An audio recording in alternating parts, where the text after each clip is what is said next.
Pagājušajā vasarā rādījums 2 stāvu dzīvokli Ķekavā. Minēja arī, ka mājai paredzēta ir renovācija. Šodien īpašumu rāda potenciālajam pircējam un nolēmu arī pie viena jums parādīt, kā tā māja izskatās tagad. Dzīvoklis atrodas ēkas 3. stāvā un nav stūra. Ir atšķirība, vai ne?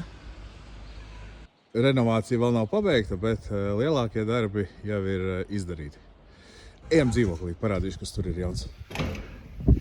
Ienākot dzīvoklī, saprotu, ka ir ļoti silts, jo ir nomainīti logi, radiatori.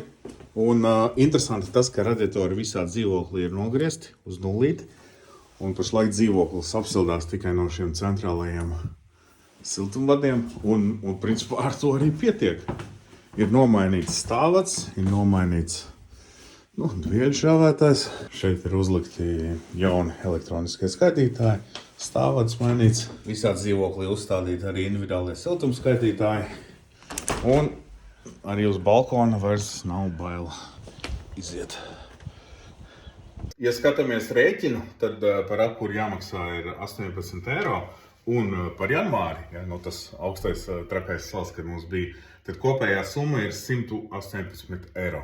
Līdz ar to, ja tev nepieciešams ir 2 stāvu dzīvoklis Ķekavā, ņem ciet, kamēr vēl ir, jo bankām patīk renovēti īpašumi, arī vērtējums var būt augstāks. Tā kā raksti zvani man, tiekamies. Čau!